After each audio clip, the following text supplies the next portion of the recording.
आप जब भी शिवालय जाते हैं तो वहाँ भगवान शिव तक अपनी प्रार्थना पहुँचाने के लिए नंदी महाराज के कान में जरूर कुछ कहते होंगे।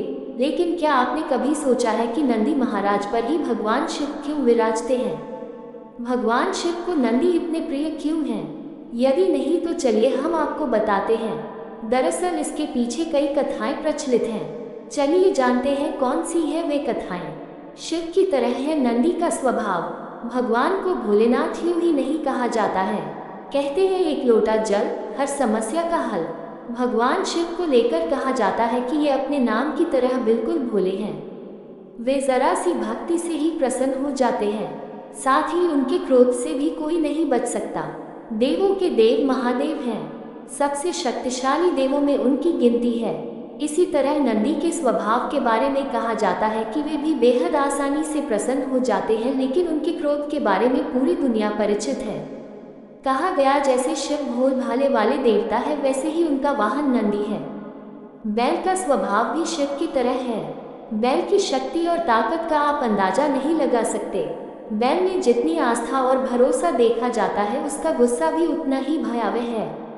नंदी किसके पुत्र हैं? पौराणिक कथाओं के अनुसार नंदी के जन्म के बारे में कहा जाता है कि वे ब्रह्मचारी ऋषि शिलाद के पुत्र हैं। ऋषि शिलाद वैसे तो ब्रह्मचारी थे, लेकिन इनकी इच्छा थी कि उनका वंश आगे बढ़े।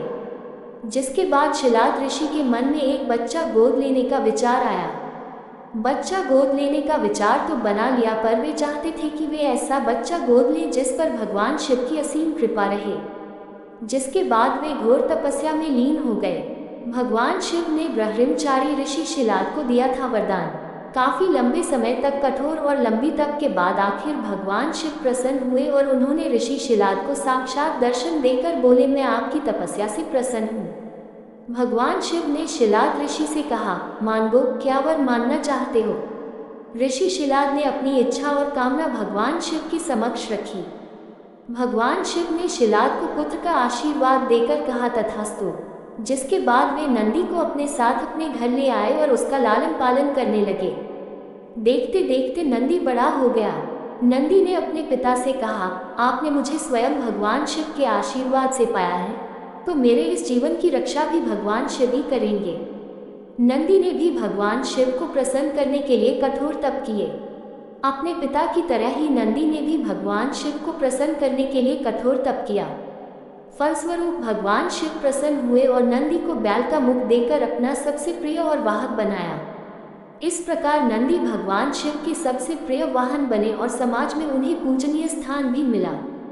यही वजह है कि भगवान शिव की आराधना से पूर्व उनके प्रिय नंदी की पूजा की जाती है। इसलिए नंदी महाराज पर ही भगवान शिव विराजते हैं। नंदी ने भी किया विषपान। एक अन्य पौराणिक कथा के अनुसार दानवों और देवताओं के बीच जब समुद्र मंथन हुआ था, इस दौरान जब कालकूट विष निकला था, इस विष को शिवजी ने कंठ में धारण किया था, इसलिए महादेव को नीलकंठ कहा गया। इसी कथा में माना जाता है कि विषपान के समय इसकी कुछ बूंदें जमीन पर गिर गई, जिसे नंदी ने अपने जीभ से समेट लिया और नंदी के इस समर्पण भाव को देखकर शिवजी बेहद प्रसन्न हुए और नंदी को अपना सबसे बड़े भक्त बनाया लिया था। जिसके बाद से नंदी महाराज भगवान शिव के वाहन बन गए।